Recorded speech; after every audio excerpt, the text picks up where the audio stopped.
The saddle was gone. Rebecca Langley stood in the gray light of early morning, the wind cutting across the Kansas plain like a blade of cold iron, and she stared at the thing left on her doorstep with a confusion so deep it bordered on grief. It was a coat, a wide, heavy, wool-lined duster, the color of charcoal and trail dust, folded with a deliberateness that spoke of intention, of choice, of something final. The saddle that had rested against her porch rail for 3 nights running, the one she had pretended not to notice, the one she had forced herself not to touch, was gone. She pressed the back of her hand to her mouth. She would not cry. She had made that promise to herself 5 years ago when her husband Walter had been lowered into the ground, and she had kept it through drought, through creditors, through the long, brutal silence of lonely winters. She would not cry over a man she had known for 14 days. But 14 days with Tobias Carson had felt like a lifetime pressed into the space between heartbeats. She picked up the coat. It was still warm. He had not been gone long. And yet when she looked out across the flat expanse of dormant winter grass stretching toward the horizon, the land was empty. No rider, no shadow. Nothing but the sky going gray to gold as the sun hauled itself reluctantly above the earth's edge, indifferent to the particular devastation of one woman holding another man's coat on the doorstep of a farm she was barely keeping alive. She pressed her face into the wool. It smelled of wood smoke and horse leather, and something underneath that she could not name, something that was purely him. She stood there a long time, letting the cold eat through her nightgown, letting the Kansas wind have its way with her hair, because the cold was real and the coat was real, and Tobias Carson had made a choice that had nothing to do with not wanting her. She understood that now. And understanding made it worse. It had started 3 weeks earlier in the dying days of November 1878, when a stranger rode into Caldwell with a gray horse, a good saddle, and absolutely nothing else worth mentioning. Caldwell, Kansas was a cow town on the edge of becoming, and the edge of collapse simultaneously, which was a condition most cow towns of that era knew well. It sat on the Kishom Trail near the Cherokee Strip, and it had a newspaper, 2 saloons, a dry goods store run by a man named Hector Doyle who weighed his thumb on the scale, a doctor who drank too much but had steady enough hands when it mattered, and a post office that also sold hard candy and served, unofficially, as the place where the women of the community gathered to share news and opinions with equal enthusiasm. Rebecca Langley lived 4 miles outside of town on a parcel of land that had once been her husband Walter's dream, and was now her stubborn refusal to surrender. Walter Langley had died of a fever in the spring of 1873, leaving Rebecca with 160 acres of deeded land, a small herd of cattle that had since dwindled through misfortune and bad seasons to 11 head, a farmhouse that needed a new roof, a barn that needed new doors, a debt to the Caldwell savings and trust that needed paying by the 1st of January 1879, and a daughter named Clara who was 6 years old and had her father's stubborn jaw and her mother's frightening intelligence. Rebecca was 28 years old. She had brown hair the color of pecan wood, gray eyes that people often described as serious, which she privately felt was a polite way of saying sad, and hands that were rough from work in a way that she no longer bothered to apologize for. She was not a woman who spent much time thinking about her own beauty. She was a woman who spent most of her time thinking about how to keep her farm alive. The problem of the debt was the sharpest problem. She owed the bank $240 by January 1st. The sale of her autumn beef had brought in $90. She had 40 more saved in a tin box under the floorboards. That left a gap of $110 between her and the loss of everything Walter had worked for, everything she had fought to preserve, the only home her daughter had ever known. She had applied to every option she could think of. She had approached her neighbor, old Silas Pratt, about buying 3 acres of her eastern boundary, but Silas was cash poor himself. She had written to her brother in St. Louis, who had written back with apologies and no money. She had considered, briefly and with great private shame, the option that several people in Caldwell had suggested with varying degrees of delicacy, which was that she ought to remarry. She had rejected the idea with the particular fury of a woman who had genuinely loved her husband, and resented the implication that another man was the answer to every economic crisis. And then Tobias Carson had arrived. He came in on a Wednesday, which Rebecca always remembered because she had been in town on Wednesdays to collect her mail and trade eggs for flour at Hector Doyle's store. She had been standing outside the post office when the gray horse came down the main street at a steady walk, unhurried, as though the man in the saddle had nowhere particular to be and no particular urgency about getting there. She noticed him the way you notice a hawk crossing open sky. Not because he was performing anything, but because there was something about the way he carried himself that made the eye settle and stay. He was tall in the saddle, lean in the particular way of men who spent more time riding than eating, with a jaw darkened by several days of not shaving and eyes that swept the street the way a man's eyes sweep a street, when he has spent time in places where not watching your surroundings is a mistake you only make once. He had a good hat, battered but shaped with care. He had a coat that had seen better decades. And he had a saddle that Rebecca, who knew horses and tack, recognized immediately as the finest piece of leather work she had seen outside of a catalog. Hand-tooled, deep brown, with silver conchos along the fenders. It was worth considerably more than the rest of him appeared to be. He rode past without looking at her. She went back to her errands and told herself she had not been looking in the first place. The conversation in the post office that afternoon, however, made it impossible to forget the stranger entirely. Margaret Hinds, who ran the post office with her husband and knew everything that happened in Caldwell within approximately 4 hours of it happening, had already acquired a significant quantity of information about the man. His name was Tobias Carson. He was 32 years old, originally from somewhere in Texas, though he had been drifting the territories for the better part of 8 years. He had taken a room at the Drover's Inn. He had paid for 1 week in advance with coins that appeared legitimate. He had told Dale Hinds when asked his business that he was passing through, which everyone in Caldwell understood to mean he was either hiding from something, looking for something, or both.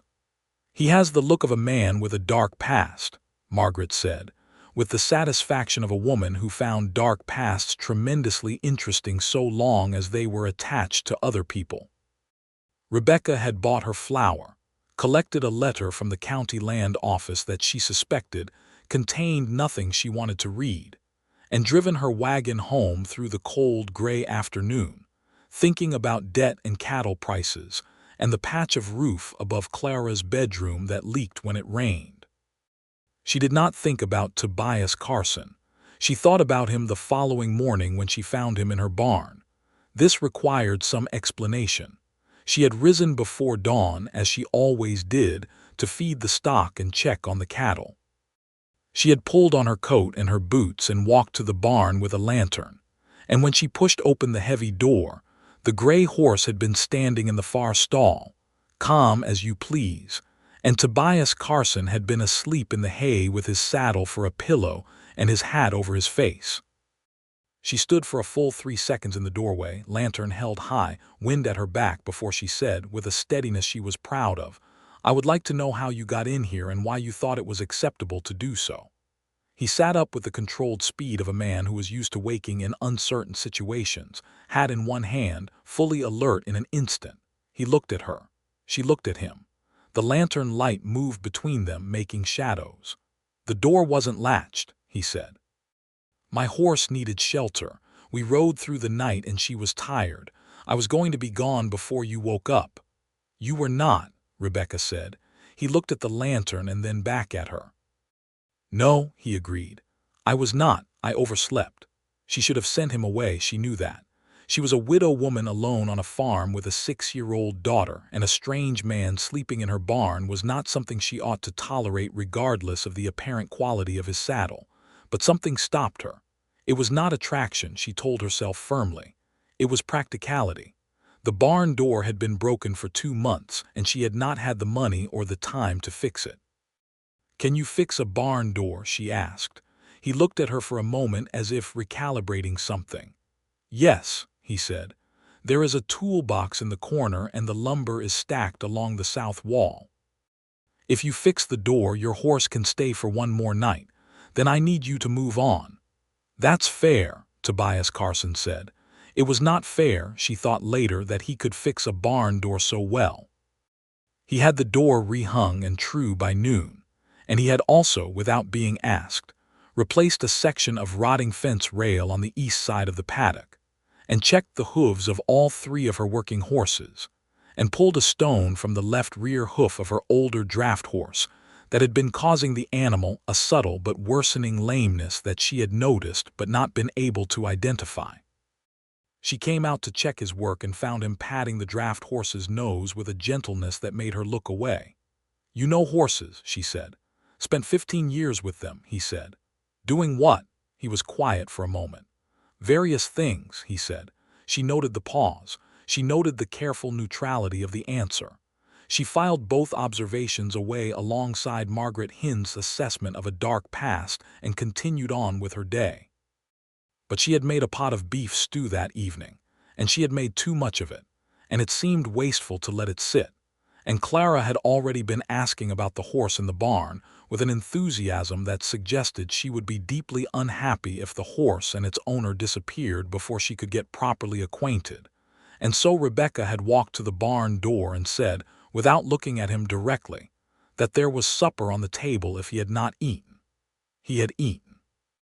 He had eaten quietly, with good manners and no performance of good manners, which was the best kind. He had answered Clara's 17 questions about the gray horse, whose name was Sadie, with patient good humor. He had said thank you for the meal with a sincerity that Rebecca noticed and refused to be moved by, and then he had gone back to the barn without being asked. He was still there in the morning. She did not ask him to leave again. She was not entirely sure why. What she told herself was that there was a great deal of work that needed doing on the farm, and that she could not afford to pay anyone, and that Tobias Carson appeared to be willing to work in exchange for shelter and meals, and that this was a practical arrangement between 2 adults with no hidden motive and no complication. The debt was the thing that mattered.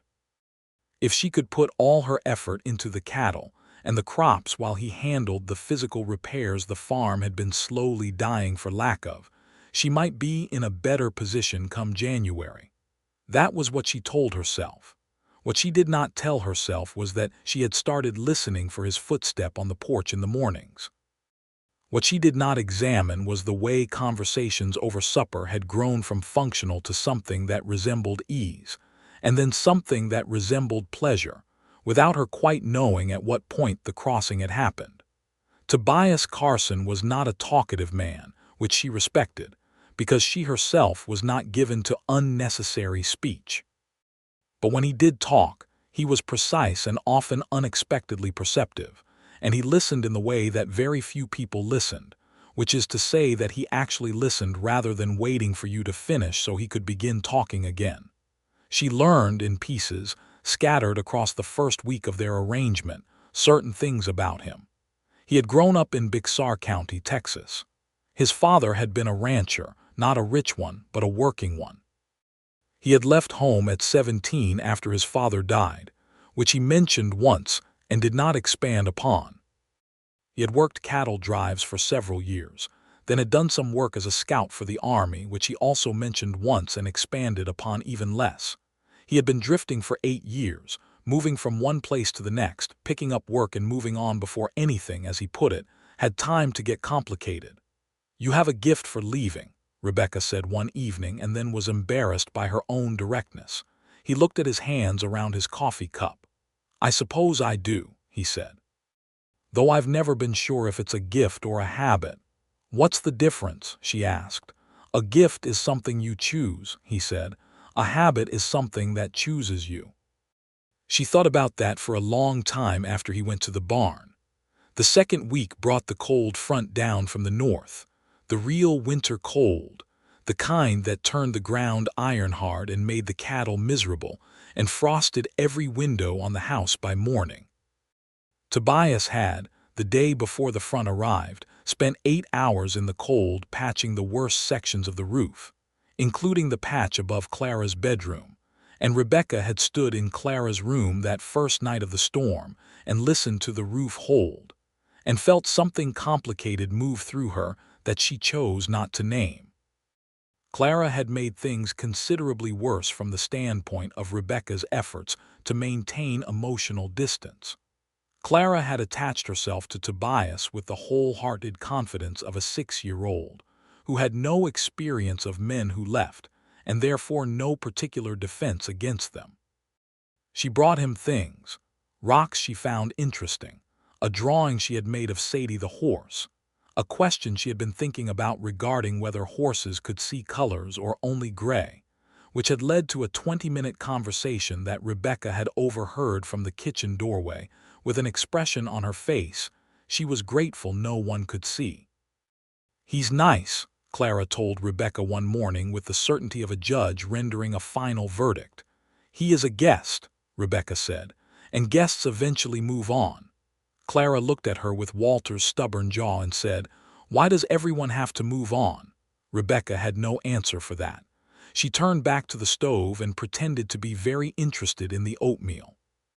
What made everything worse, or perhaps more honest, was the conversation they had on the 9th night of his stay, when Clara was in bed and the wind was making the shutters rattle and they were sitting by the fire with coffee, and Rebecca, because she was not a woman who believed in prolonged deception even of herself, told him about the debt.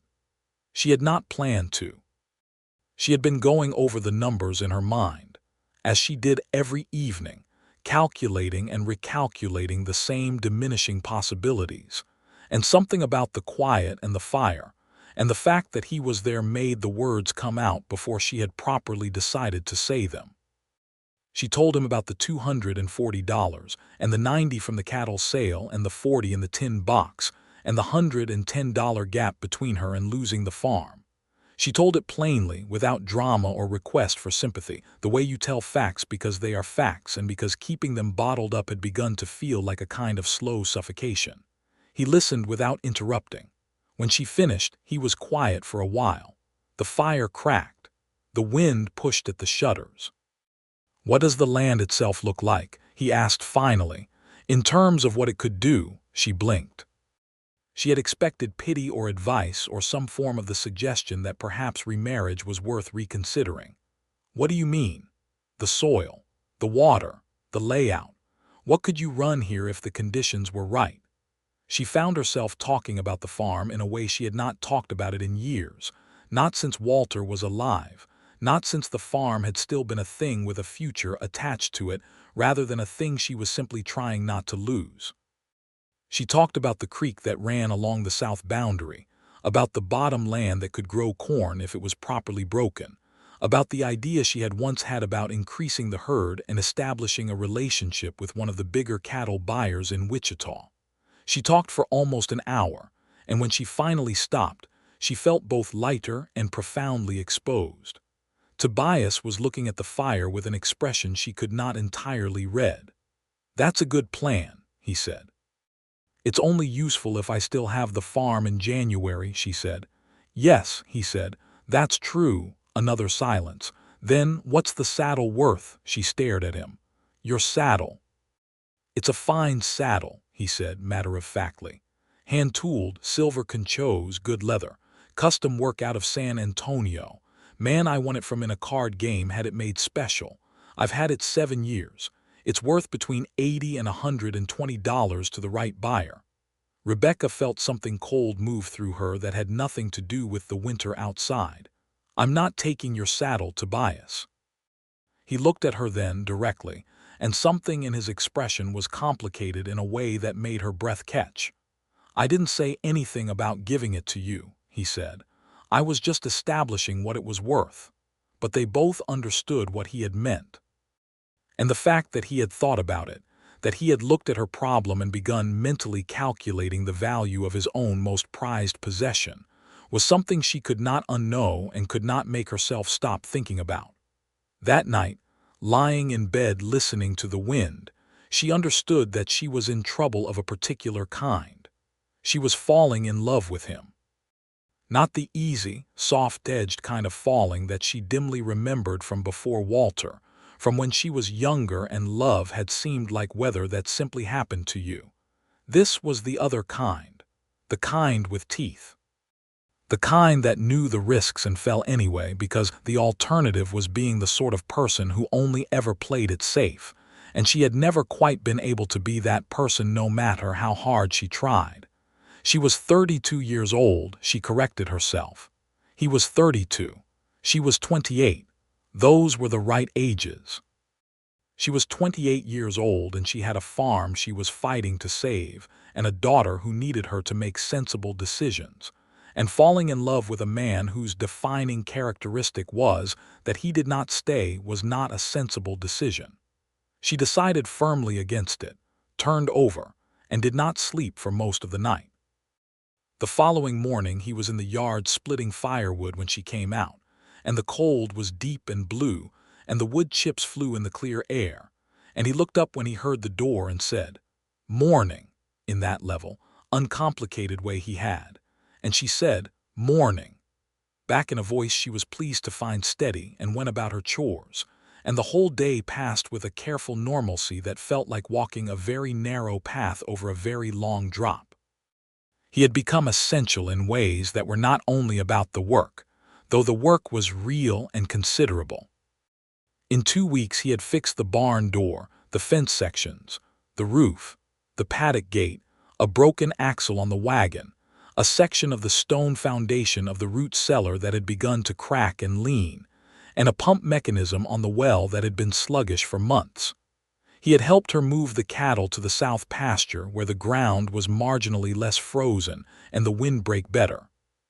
He had made himself useful with the particular competence of a man who had worked with his hands in many different places and knew how to read what a place needed. But it was not only that. It was the way he had asked about her plans for the farm, the way he had listened to the answer with real attention. It was the small, quiet courtesies, the way he held the lantern for her when her hands were full, the way he took his coffee cup to the basin without being asked, the way he was with Clara, patient and real and never condescending. It was the conversations by the fire that had grown into something she waited for and thought about afterward more than she was comfortable admitting. And it was the thing she had seen 4 days ago, which she had not mentioned to him and had been turning over in her mind ever since. She had gone to saddle her horse for a ride into town, and she had found him in the barn sitting on an overturned bucket, holding the letter that had arrived for him the previous day from Abilene, and his face had been doing something she had not seen it do before. It had been stripped of its usual careful composure, and what was beneath was something that looked like grief mixed with something harder, something that might have been guilt. He had not heard her come in. She had stood in the doorway for 5 seconds before she backed quietly out and went around to the paddock to get her horse a different way. She had not asked about the letter. She had understood that it was not hers to ask about yet, possibly not hers to ask about ever, depending on things she did not know. But she thought about it constantly. A letter from Abilene, a man who had been drifting for 8 years. A dark past that Margaret Hines had intuited from 30 feet away without any specific information to justify the intuition. She thought about the letter on the 13th day of his stay, the day that changed everything. She had ridden into town to speak with Mr. Calvert at the Caldwell savings and trust about the possibility of an extension on the debt. She had dressed carefully, worn her good dress, put her hair up properly, and delivered her request with all the dignified reasonableness she possessed. She had brought her numbers, her plan, her genuine belief in the farm's long-term viability. She had asked for 60 additional days. Calvert had been polite in the manner of men who have already decided and are simply executing the decision with the minimum necessary performance of consideration. He had looked at her papers and said that the bank understood her situation was difficult, but that the terms of the loan were clear, and that the bank had already extended considerable patience, and that January 1st was January 1st, and there was not a great deal of flexibility he could offer. She had driven home in the cold with the particular interior stillness that comes after you have done everything right, and it has not been enough.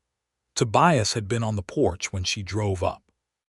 He read her face in about 2 seconds and said nothing, which she appreciated, and held the horse while she climbed down, and then followed her inside and put the coffee on while she sat at the kitchen table and looked at the land office letter and the bank papers and the tin box with $40 in it. He said no, she said. I heard you rode to the bank, he said. He had the fire going, had had it going, had kept it going all day in her absence, and the house was warm. He was very polite about saying no, she said, which almost makes it worse. He set a cup of coffee in front of her and sat down across the table and looked at her with that direct, steady attention she had come to depend on without meaning to. Tell me, he said. So she did. She told him about Calvert's careful politeness and the immovable January 1st and the $110 gap that was not going to close itself. She told him about the farm, about what it meant, about Walter building it from nothing and what it would mean to lose it, about Clara growing up in the only home she had ever known and what it would mean to have to leave it. She did not cry. She spoke with precision and without self-pity because those were the terms on which she was capable of speaking about hard things. When she finished, he was quiet for a long time. There might be a way, he said finally. If you tell me I should remarry, she said, I will ask you to leave. Something moved through his eyes that might have been amusement under other circumstances. I wasn't going to say that, he said. Then what were you going to say? He looked at the table. He turned his coffee cup slowly in his hands, a habit she had noticed he had when he was working through something internal. Do you know a man named Elias Burke in Wichita? He asked. She frowned. I know of him. He's a cattle buyer, a large one. He is, Tobias said. He's also a man who is always looking for well-situated land with water access. You mentioned your South Creek boundary. That kind of water access is valuable to a cattle operation the size of Burke's. A grazing lease on your South 40 acres could bring in significant money. She stared at him. A grazing lease. Seasonal. You retain ownership of the land. He runs cattle on your South 40 acres during the drive season, April through September. It's not the kind of arrangement that solves everything forever, but it could solve January. Rebecca sat very still. How do you know about Elias Burke? A pause. The kind of pause that had a weight to it. I've worked for him, Tobias said. Some years ago, I know his operation. I know what he pays for good grazing land with water. How much? She said. For a South 40 with a creek, solid ground, and a reliable trail approach, somewhere between 100 and 150 for a season's lease. Maybe more if he's planning a big drive. Rebecca did the arithmetic. It was fast arithmetic because she had been doing variations of this arithmetic in her head for months, and the numbers were immediately available. $100 from a grazing lease, plus the $90 from the cattle sale, plus the $40 in the tin box. That was $230, 10 short of the debt, but close enough that she could probably manage the remaining 10 from eggs and butter over the next 3 weeks. You could write to him, Tobias said. Describe the land, the creek, the access trail. I can tell you exactly what he looks for in a lease agreement. Would he trust a letter from a woman he doesn't know? She said. The question was practical, not self-pitying. She understood the world she lived in. He would if the letter came with a recommendation from someone he knows, Tobias said. Their eyes met. You, she said. I could write something, he said. A separate note. Confirming the quality of the land and the reliability of the arrangement. She was quiet for a moment. Why are you doing this? She asked. He looked at the coffee cup, then up at her. The expression on his face was the one she had seen briefly in the barn, stripped of its careful management, something complicated and real moving underneath the surface. Because it's the right thing to do, he said. That's not a complete answer, she said. A long silence. The fire talked quietly in the grate. Outside, the wind moved across the flat land with its ancient indifference. No, he said, It's not. He did not give her the complete answer that night. But after he had gone to the barn, she sat by the fire with the blank paper and the inkwell, and wrote the letter to Elias Burke in Wichita, describing the South 40 acres and the creek and the trail access in clear, precise terms. And she wrote it with the particular energy of a woman who has just been given back the possibility of hope after several hours of believing it was gone. She addressed it in the morning and rode to town to post it while Tobias stayed on the farm with Clara, which she had agreed to with only a slight hesitation because she trusted him, which was itself a remarkable and somewhat alarming thing to notice. When she returned, Clara was on the fence rail of the paddock watching Tobias work with Sadie, the gray horse, doing something with her hooves and a pick, and Clara was explaining her theory about whether horses liked music, which was apparently a theory she had been developing for some time and was very committed to. Tobias was listening with complete attention while also cleaning a horse hoof, which Rebecca thought might be the most fundamentally decent thing she had ever witnessed, and she sat on the wagon seat for a moment longer than necessary before climbing down. That evening, Tobias told her about the letter from Abilene. She had not asked. He had simply, over supper after Clara had gone to bed, said that he wanted to tell her something, and then he had told it.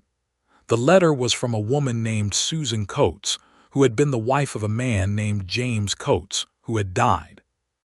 The reason Susan Coates was writing to Tobias Carson was that James Coates had died owing Tobias money, a debt that Susan insisted on honoring despite not being legally obligated to, because James had been, according to Susan, a man of conscience who would not have been able to rest if his debts went unpaid. The amount was $42. Susan had enclosed it. That was the surface of the letter. The underneath of the letter, the part that had stripped the careful composure from Tobias's face in the barn, was that James Coates had been Tobias's closest friend for 6 years of his drifting years, and James Coates had died of a chest wound, sustained in a fight that Tobias had not been there for because he had ridden out the previous morning, which was what he always did, what he had always done for 8 years. And James had died with no one who knew him particularly well at his side, except his wife Susan, who had met him only a year before. Rebecca listened to this without moving. He was the kind of man who should have had more people around him, Tobias said, in a flat, factual voice that was covering a great deal. And he did when he stayed in one place long enough. He wasn't like me. He had a gift for that, for staying, for letting things accumulate around him. A wife, a house in Abilene, friends who came to his door. And you left before any of that could happen, Rebecca said. He looked at his hands. I have a talent for leaving before things get complicated. You said that before, she said. But I think the honest thing is that you leave before things get good, not before they get complicated. Complicated usually means something has become real. He looked up at her. The expression on his face was something she did not have a word for, but it settled somewhere in her chest and stayed there. That might be right, he said quietly. She wanted to say a dozen things. She said only, James Coates' death is not your fault. No, he said, but it is something I have to carry. We all carry things, she said. The question is whether you carry them standing still or whether you carry them moving. He was quiet for a long time. The fire said its quiet things. The Kansas wind pressed against the house and the house held. I think I have only known how to do the second thing, he said.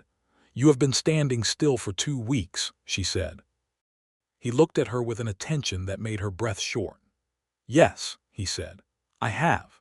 She went to bed that night with her heart conducting a conversation with her good sense that was entirely one-sided, because her good sense was saying all the reasonable things, all the things about men who left and women with responsibilities, and the difference between what was wanted and what was wise, and her heart was simply saying his name on a steady, quiet, unashamed loop.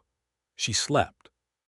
She dreamed of the farm in spring, the creek running full and the bottom land broken for corn, and the cattle moving through the south pasture in a long, unhurried procession. And he was there, standing at the fence line with his hat in his hand, watching the cattle move, and Clara was sitting on his shoulders, and everything about the image was so ordinary and so exactly what she wanted that she woke with a start and lay in the pre-dawn darkness for a long time before she got up. She was coming out of her bedroom, pulling her coat on, when she saw the light under the kitchen door. She opened it. He was sitting at the kitchen table. There were 2 pieces of paper in front of him. He looked up when she came in. "I was going to be gone before you woke up," he said. It was exactly what he had said the first morning, in her barn, standing in the hay with his hat in his hand. She looked at the papers. One of them was the letter to Elias Burke, unsealed, with an additional folded page beside it that was obviously meant to go inside the envelope. His recommendation. The other piece of paper had numbers on it. She looked at the numbers. It took her a moment to understand what she was seeing. It was an accounting, a precise, careful accounting of what his saddle was worth. He had listed 3 estimates from different sources he apparently knew, 2 saddle makers and 1 cattle buyer who had an eye for quality tack. The average came to $95. Below the estimates he had written in the same careful hand: saddle to Hector Doyle for immediate sale. Proceeds to R. Langley toward debt. Note attached to Doyle Ray terms. She looked up at him. "I took the saddle to Doyle last night," he said. "His son drove a wagon out to collect it around midnight. Doyle will have a buyer within the week. He agreed to advance $60 against the sale price, which I left in the tin box under the floorboards. You'll need to check the count." Rebecca could not speak for a moment. The kitchen was dark except for the single lamp on the table and the fire he had clearly built up before sitting down to wait, and his face in that light was something she was going to see for the rest of her life. She understood that with a certainty that was not romantic fantasy but simple fact. "You sold your saddle," she said. "Yes," he said. "Tobias," she said. "The Burke letter is ready," he said, not looking at her. "The recommendation is inside. You should send it today. Between the advance from Doyle, the cattle money, and what you have in the box, you'll be at $210. If Burke comes in at $100 for the lease, that's more than enough. If he comes in lower, Doyle's final sale price on the saddle might make up the difference." He was doing the numbers. He was doing her numbers, the numbers she had done and redone for months, and he was solving them, and he had done it by giving away the finest thing he owned, the thing he had carried for 7 years through 8 years of drifting, the custom saddle he had won in a card game and kept through everything. "Why?" she said, and she heard something in her own voice that she did not try to hide. He looked up.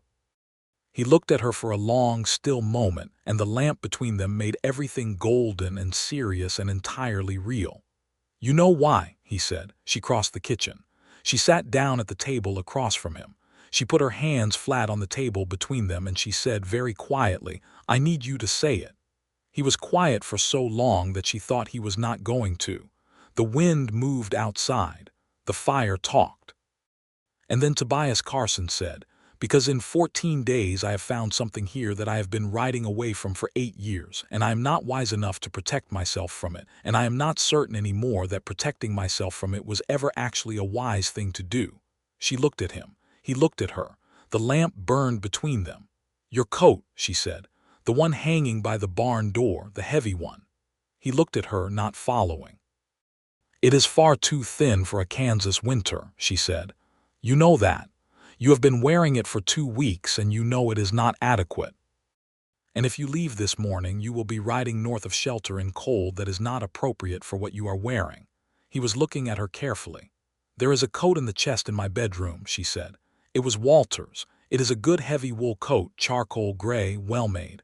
Walter was a big man. I believe it would fit you." She paused. "I am asking you not to leave, but if you feel that you have to, I am asking you to take the coat." Something happened in his face.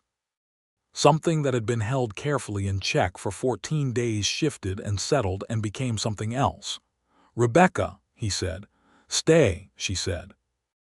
It was the simplest word, and she said it simply because she was done with elaborate negotiations with her own feelings. "Stay here. There is work enough on this farm for 2 people. There is debt to pay and land to manage and cattle to expand and bottom land to break for spring planting. There is a daughter who has attached herself to you with a trust I find genuinely alarming and deeply accurate. And there is me." She held his gaze. "I am asking you to stay.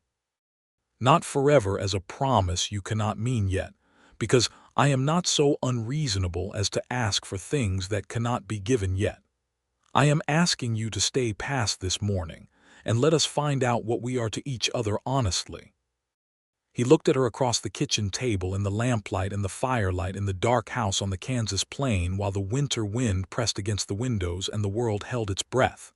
"I have a habit of leaving," he said. "I know," she said. "I am asking you to choose the alternative."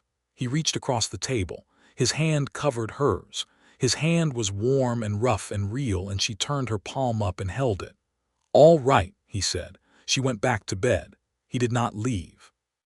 When she woke again at full dawn, she could hear him in the kitchen, the sounds of the fire being stoked and the coffee pot being filled, the ordinary morning sounds of another person in the house, and she lay in her bed and listened to them with something so large and warm in her chest that she had to press her hand against her sternum to contain it. She rose. She came out. He was standing at the stove with his back to her, and the morning light was coming through the east window gray and blue and cold, and everything was exactly the same as it had been the morning before and the morning before that, and entirely different. She had made a choice. He had made a choice. And those were the only things that needed to happen.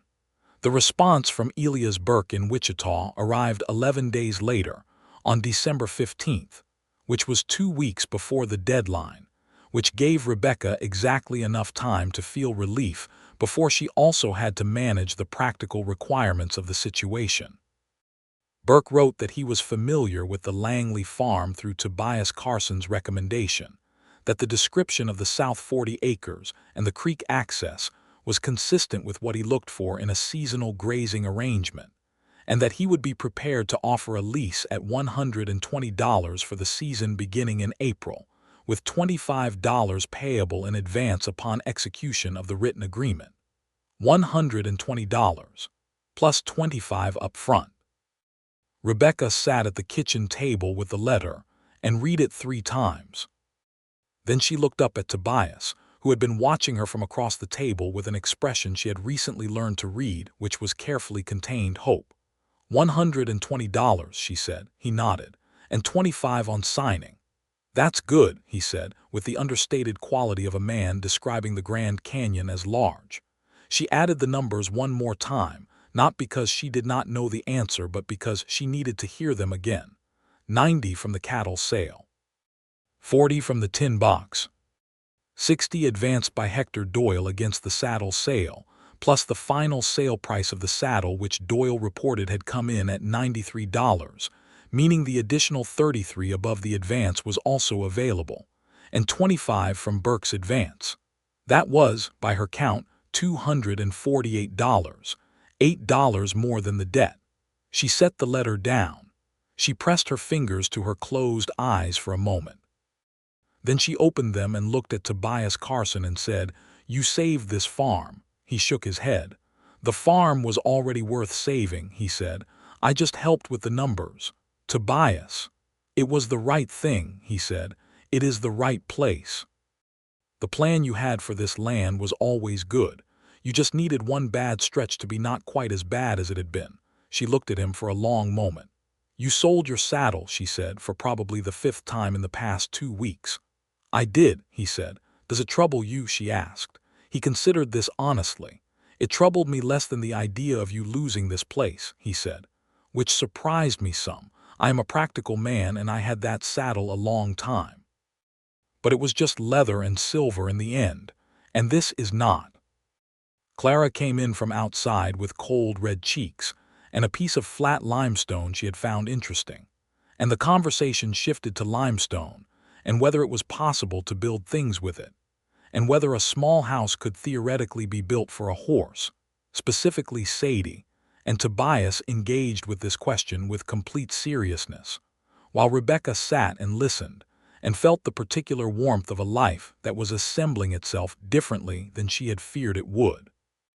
She rode to town on December 20th and paid the Caldwell Savings and Trust $240, which the clerk counted twice with an expression suggesting surprise was not quite the right word. She asked for a receipt. She received a receipt. She rode home with the receipt in her coat pocket and the knowledge that the farm was hers, clear and secure, for the first time in what felt like years. And the cold was biting and the sky was enormous, and she sang a hymn she had not sung since she was a girl loudly to the open plain, because there was no one to hear her and she wanted to. Christmas came. This was not something that had been anticipated or planned as a celebration when Tobias had first arrived, but it arrived with the specific momentum of time and Clara's complete refusal to treat it as anything other than the most important event of the year. There was a tree, a cedar cut from the creek bank, brought in and set in the corner of the main room in a bucket of dirt, decorated with paper shapes Clara cut and painted with watercolors she had received as a birthday gift the previous spring. There was a goose, procured from a neighboring farm in exchange for some of Rebecca's canned preserves. There was a pie, which Rebecca made from dried apples and cinnamon in a crust so delicate and precise that Tobias, eating it, said nothing at all for several seconds, which she had learned was his version of the most sincere compliment. After Clara was in bed, they sat by the fire. The cedar tree smelled of everything clean and cold. The house was warm. Outside, the Kansas night was absolute and star-filled and silent. Tobias said, "I want to tell you something." She looked at him. "All right," she said. "I left Texas at 17, he said. "After my father died, I told you that much." He paused. The fire moved. "What I did not tell you is that I left because there was nothing keeping me. My mother had died when I was 11. I had no siblings. My father had debt, which the land sale more or less covered. And after that there was no land and no family, and I was 17 years old, and the most comfortable thing I knew how to do was move." He looked at the fire.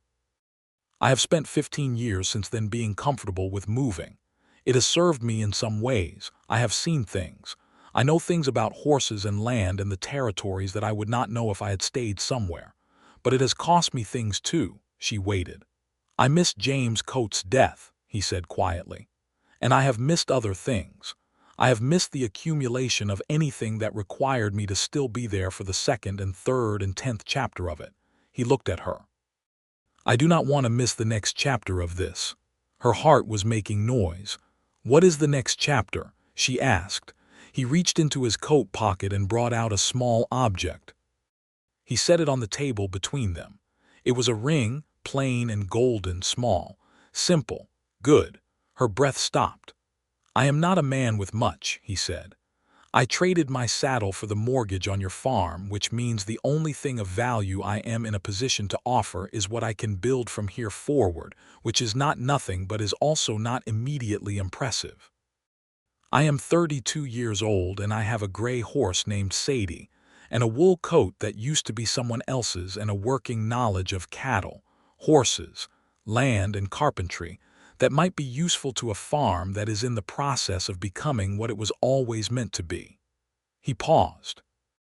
"I am also, I believe, someone who loves you in the particular way that is not a feeling you recover from, and I am asking if you would let me stay, permanently, as your husband if you are willing, as the best thing I can be for you and for Clara and for this farm that is worth saving."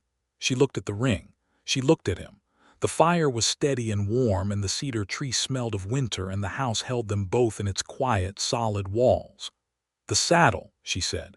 He raised an eyebrow slightly. "You traded your saddle for $60 advanced against the sale," she said. "Which suggests that before I asked you to stay, before I even said the word stay, you had already decided to give that money to me." He looked at her carefully. "You had already decided," she said. "Before I ever asked you to stay. You had traded your saddle and arranged the advance with Doyle, and you came inside and sat down at that table to write your note and leave, and you were going to leave the coat on my doorstep and be gone before I woke up." Her voice was steady but only by effort. "And you were going to do all of that without asking for anything in return." "Yes," he said. "Why?" she said. "Because you needed it and I could give it," he said. "And because sometimes a gift is only a gift if it comes with no conditions attached to it." She thought about that. She thought about a man who had spent 15 years learning how to leave, sitting alone in a kitchen in the dark hours of early morning, writing a note to a woman he was not going to tell how he felt, making sure the numbers would work before he walked out the door and back into his long habit of moving on. She thought about the coat folded on the doorstep, the warmth of him still in it when she picked it up. She picked up the ring. "Yes," she said. He was quiet for a moment. Then he said, "Yes. Yes," she said. "I am saying yes, Tobias. Stay, be my husband. Help me make this farm into what it is supposed to be. Be a father to Clara, who has already decided you belong here with the certainty of a 6-year-old who is almost never wrong about important things." She held the ring in her palm and looked at him. "And learn," she said, "that you are allowed to want things. You are allowed to want to stay. Leaving was never your gift. It was your wound. And this," she said, looking around at the house, the tree, the fire, "this is what happens when you let something heal." He stood up, she stood up. He crossed the few feet between them, and she looked up at him in the firelight, and he put his hands on either side of her face with a gentleness that undid her completely. And he said her name once, just her name, Rebecca, in the particular voice of a man who has said many words about many things in his life, and has now arrived at the word that matters most. And she put her hands against his chest and felt his heart beating, steadier than she would have guessed, and he kissed her. It was not a dramatic kiss in the way of dime novels. It was warm and honest and careful and real, the kind of kiss that is also a conversation, that says things the voice cannot quite carry. And she kissed him back with everything she had kept sensible and contained and carefully managed for the past month. And for a while the fire burned, and the cedar tree smelled of winter, and outside the stars were extremely numerous, and the world was very cold, and they were not. They were married on January 7th, 1879, at the small Methodist church in Caldwell, which was a simple ceremony attended by the Reverend Horace Bell, who was delighted to officiate, and Clara, who wore her second-best dress and took the responsibility of holding the ring during the ceremony with an expression of fierce concentration, and Margaret Hinds from the post office, who had supplied herself with a handkerchief in anticipation and required it thoroughly, and Silas Pratt, the neighboring farmer, who had brought a jar of his wife's blackberry preserves as a wedding gift, and shook Tobias's hand with the approval of an old man who recognized a solid man when he saw one. Hector Doyle, the dry goods proprietor who had brokered the saddle sale, attended as well, and he brought, with a sentimentality that surprised everyone including himself, the saddle. He had, it transpired, arranged the sale and then bought the saddle back himself at the full price rather than selling it on, because he was, beneath the thumb-on-the-scale exterior, a man who understood that certain objects were not really about money. He set the saddle on the steps of the church after the ceremony and said gruffly, "It belonged to you. It ought to come back." Tobias looked at the saddle. He looked at Hector Doyle. He said, "I cannot repay you for this." "You kept a good woman from losing her farm," Doyle said. "That's worth a saddle." Tobias touched the leather, the silver conchos, the hand tooling he knew by memory after 7 years. Then he looked at Rebecca, who was watching him with an expression that contained multitudes, and he said, "I have a better use for what it's worth." And so the saddle was, with Doyle's knowledge and blessing, sold properly this time to a buyer in Wichita who had been interested from the start, at a price of $98, which Tobias used to purchase a good wagon horse, 2 additional head of breeding cattle, a set of new tools for the farm, and a bolt of warm wool fabric that Rebecca made into a proper coat for Clara, who had been wearing one that was 2 sizes small and said nothing about it. The farm came alive that spring in the way that farms come alive when they have been properly attended to, and not merely survived. Burke's cattle arrived in April, a solid herd of 300 head, moving onto the South 40 with an ease that confirmed that Tobias's assessment of the land had been accurate and Burke's decision a good one. The creek ran full with the spring melt. Tobias broke 40 acres of the bottom land with the new draft horse and a borrowed plow and planted corn, working from before dawn to after dark for 2 weeks with a determination that Rebecca privately felt was part atonement and part pure love, and probably could not be cleanly separated into its component parts. She worked beside him. That was the thing she had known from the start, without needing to be told, that she was not looking for someone to do the work instead of her. She was looking for someone to do the work beside her. Tobias seemed to understand this instinctively, which was either a sign of his particular character or the fact that she had been clear enough about it in various ways over the past months that no sensible man could have missed it. Clara turned 7 in May with the satisfaction of a child who has been given exactly what she wanted for her birthday, which was in this case not a gift, but the continuing presence of Tobias in the household, which she had decided counted as her birthday present, and was not shy about saying so. Tobias had, additionally, fashioned her a small painted rocking horse from good lumber, and painted it gray with a brown mane, which was a portrait of Sadie, and this gift reduced Clara to the kind of happiness that comes out as silence rather than words, which for Clara was notable. By July the corn was tall and the South 40 had already more than paid for itself in Burke's lease money, and in the standing arrangement Burke had offered for future years, and the cattle Rebecca had bought with Tobias's help were healthy, and expanding the small herd towards something that resembled a proper working ranch rather than merely a surviving one. Tobias had also, in the spring months, built a proper root cellar extension and repaired the barn doors again, and replaced the worst section of the fence with new posts and rails that would last 20 years, and had learned, without quite meaning to, every particular of how Rebecca ran her operation, her records, her systems, her careful and thorough management of every penny and every head and every acre, and had added to those systems his own knowledge of cattle movement, market timing, and the practical education of 15 years of moving through the territories. They made, in other words, an extremely effective partnership, which was, Rebecca thought, watching him come in for supper one July evening with his hat pushed back and the golden evening light on his face, possibly the most romantic thing she had ever seen in her life, which would have sounded peculiar to other people and made complete sense to her. In the evenings, when Clara was in bed and the work was done, they sat together and talked. This was what she had not expected, or had perhaps expected most, the talking. Tobias had opened, over the months of their marriage, the way a man opens when he has found the place where it is safe to do so, not all at once, not dramatically, but steadily, the way ground thaws in spring. He talked about his father, a good man who had worked himself to death for a piece of land that had not survived him. He talked about James Coates, and the grief of that loss, which was real and persistent, and which Rebecca made no attempt to resolve with easy words because she knew better than that. He talked about the 8 years of drifting with a perspective that was neither romanticized nor entirely regretted, because those years were a part of him and denying them would have been denying a part of himself, and he was, slowly and with some effort, becoming a man who did not feel the need to deny himself. She talked, too.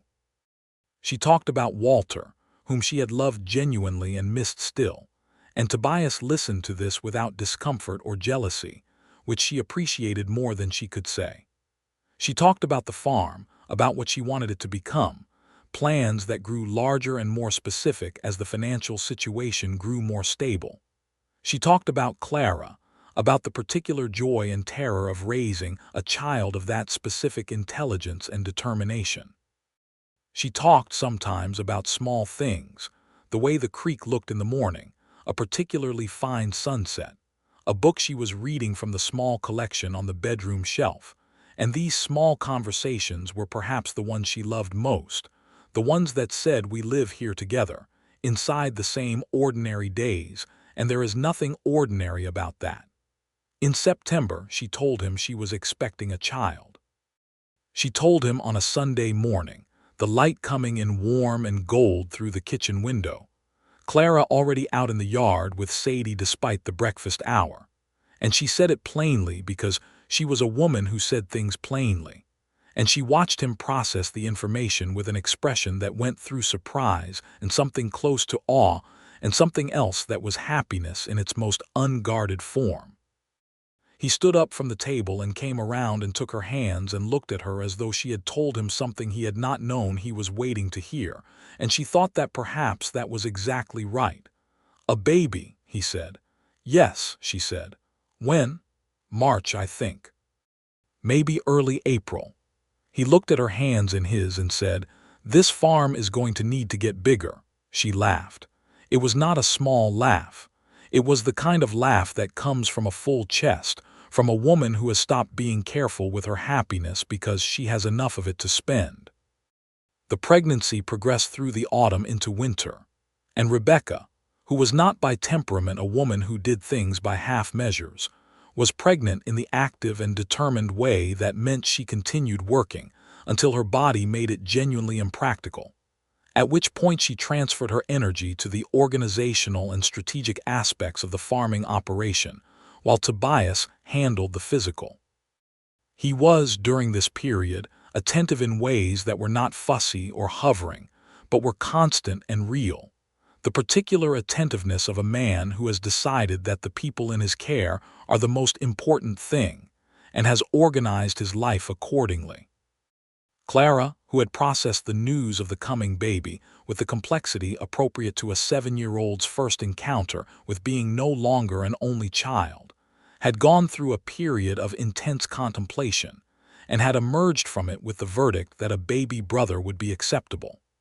This was stated with the measured fairness of a judge being generous, and both Rebecca and Tobias treated it with the gravity it deserved. The winter of 1879 into 1880 was a hard one, harder than the previous year, with a sustained cold that tested every repair and improvement they had made on the farm. But the farm held. The new root cellar held its stores. The improved barn kept the animals warm. The fences Tobias had rebuilt stood against the wind.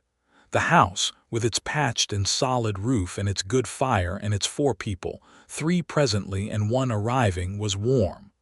On the 14th of March, 1880, Rebecca Langley Carson gave birth to a boy. It was a long labor, attended by Dr. Amos Ferris, who had the steady hands that mattered, and Clara, who had appointed herself essential, and maintained this position with a firmness that no one felt equal to challenging, and Tobias, who was in the room for as much of it as Rebecca wanted him there, which was most of it, because he was, as she had observed, a man who did not leave when things were real.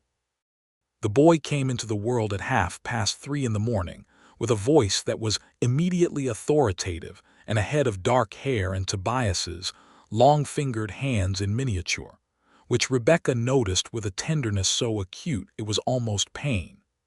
Tobias held his son for the first time and said nothing for a very long time.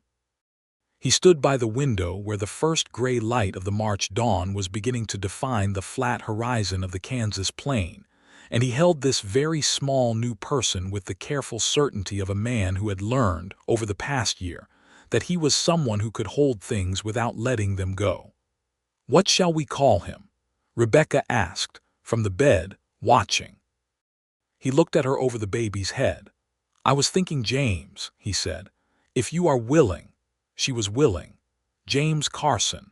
James Walter Carson, they decided, because Walter had built this farm and deserved to be remembered in it, and James Coates had been a friend worth honoring, and the boy had arrived in a time of enough good things that they could afford to be generous with the naming.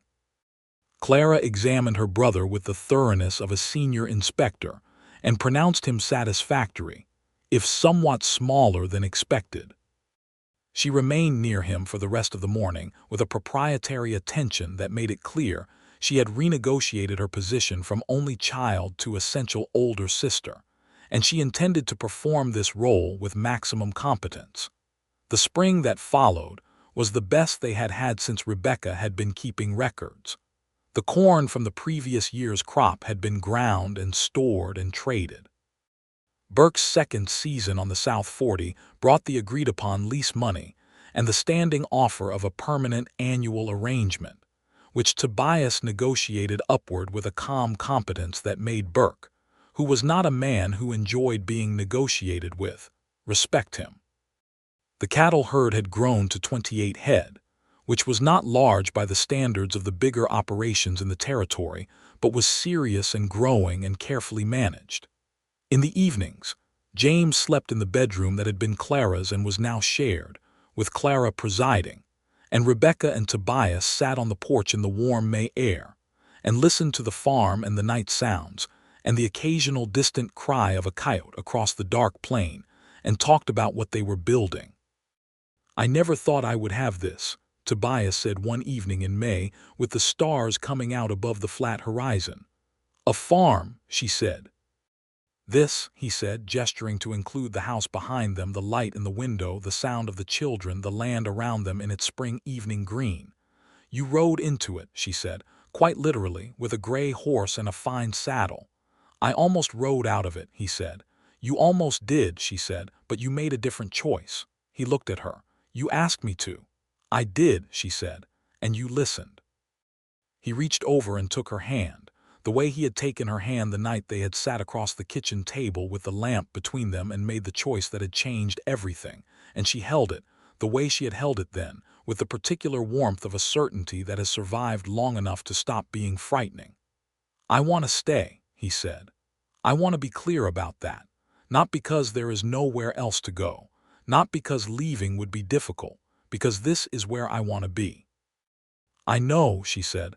"I want you to know it," he said, explicitly, without having to read between the lines. She squeezed his hand. "Tobias Carson," she said, "you traded your saddle for a farm and a family and a life, and you have been here every morning since, and if that is not the clearest declaration of intention I have ever seen, I do not know what would be." He was quiet for a moment. Then, with the understated quality she loved best in him, "It was a very good saddle." She laughed and he laughed, and the Kansas night held them in its enormous, indifferent kindness, and the farm was alive around them. The cattle settled in the south pasture, the corn coming up in the bottom land, the creek running quiet along the south boundary, and inside the house, two children sleeping under a roof that did not leak, in a house that was warm, on a farm that was safe. 3 years passed in the way of years that are full of living, which is to say they passed both quickly and not at all. James became the boy he had announced himself to be from the first hour, loud and certain, and completely comfortable in his own considerable skin, with a disposition toward horses that Tobias said was practically genetic and Rebecca said was simply exposure, and they were both right. By the time James was 3, he could name every horse on the farm, and Sadie would come when he called her, which Clara said was unfair and Tobias said was a gift. Clara at 10 was fierce and brilliant and had strong opinions about everything, which she expressed with the directness of her mother and the dry precision of her stepfather, a combination that made her teachers at the Caldwell school simultaneously proud and somewhat exhausted. She had decided she was going to be either a lawyer or a cattle rancher, and spent considerable time researching both options with the seriousness of a person who intends to be prepared. In the autumn of 1882, Rebecca told Tobias she was expecting again. He received this news with the same undisguised happiness he had shown the first time, which she loved about him, that he had not become a man who received good things with less than full feeling. He held her face in his hands and said again, with the specific inflection of a man who cannot quite believe his luck, and she said again, and they were both very pleased about it. The second child arrived in April of 1883, a girl this time, born in the first warm days of spring, with the meadowlarks going outside the window, and she was named Ruth Eleanor Carson after Rebecca's mother, who had died before she could meet the grandchildren she would have loved to distraction. Ruth arrived with red gold hair and gray eyes exactly like Rebecca's, and a quiet attentiveness from her very first hour that was different from her brother's immediate authority, but no less interesting.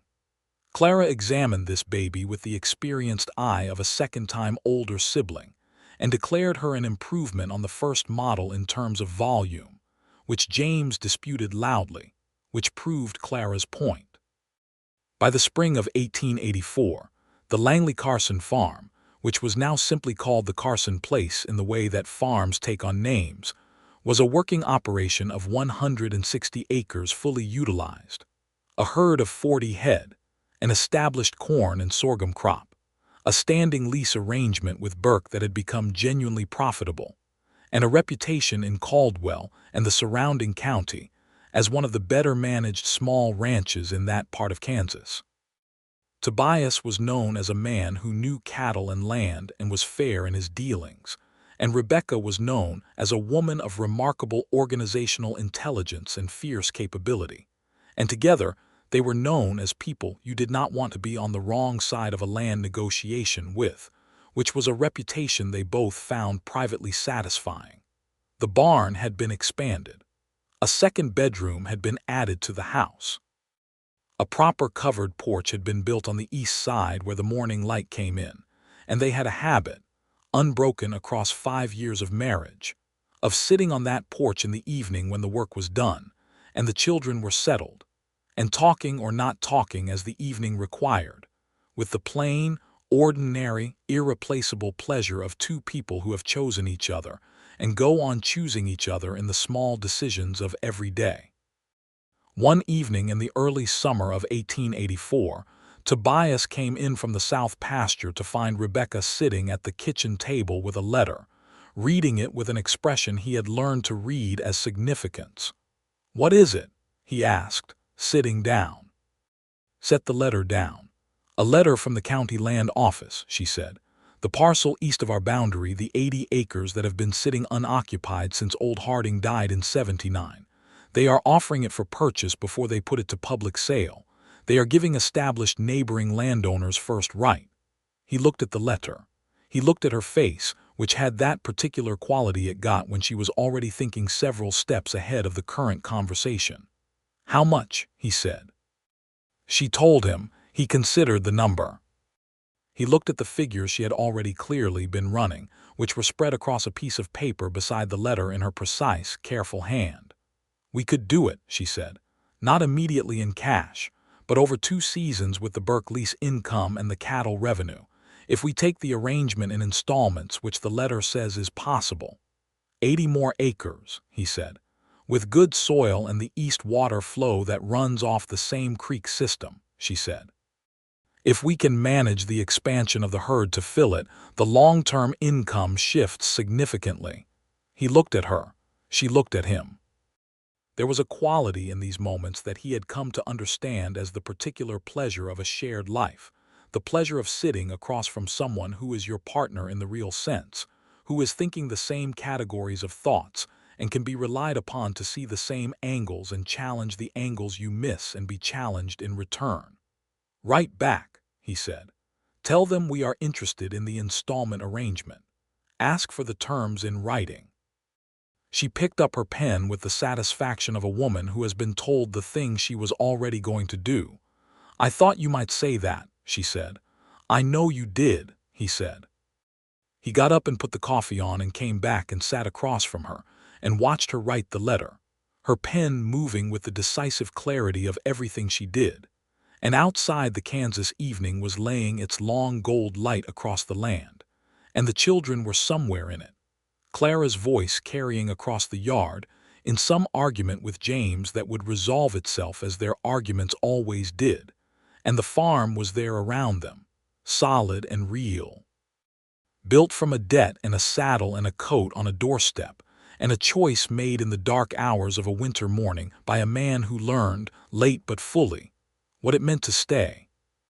2 years later, in the autumn of 1886, with the east 80 acres paid for and integrated into the operation, and the herd grown to 64 head, and the corn crop the best it had been in the decade Rebecca had been keeping records, Tobias Carson stood in the yard on an October evening watching the last of the gold light leave the sky, and Clara came and stood beside him, 13 now, almost as tall as her mother. With Walter's jaw and Rebecca's eyes and a presence that was entirely her own. "Do you ever miss it?" she asked. She had always been direct from the day she was born. The drifting. He considered the question with the honesty it deserved, because Clara had always been a person to whom honesty was the only appropriate response. "No," he said, "not anymore.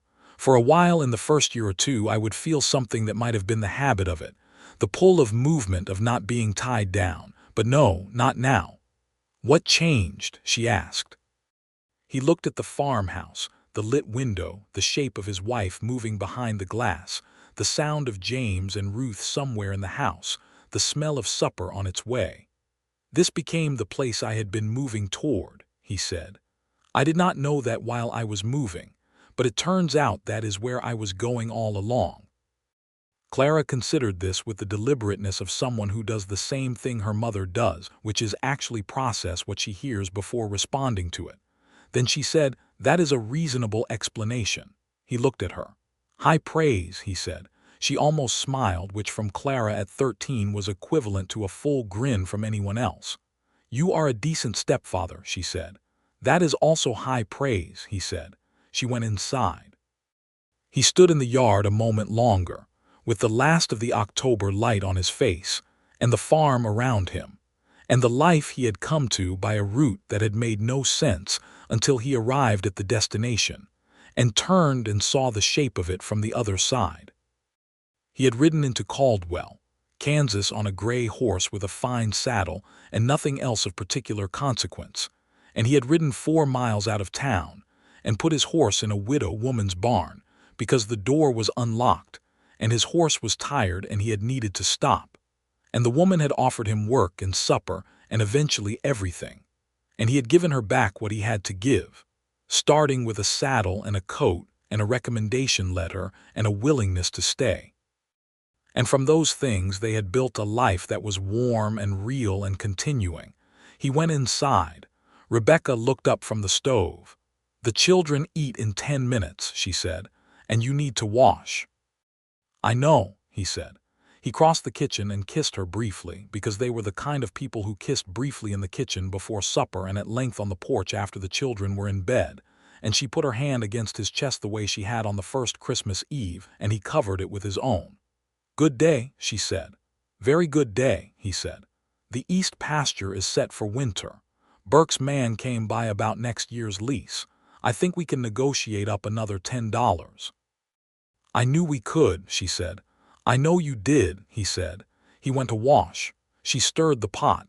James came in at a run and was redirected to wash his hands. Ruth came in behind him with a question about horses that could wait until after supper. Clara came in last and set the table without being asked, which was a new development attributed to the ongoing and mysterious process of growing up.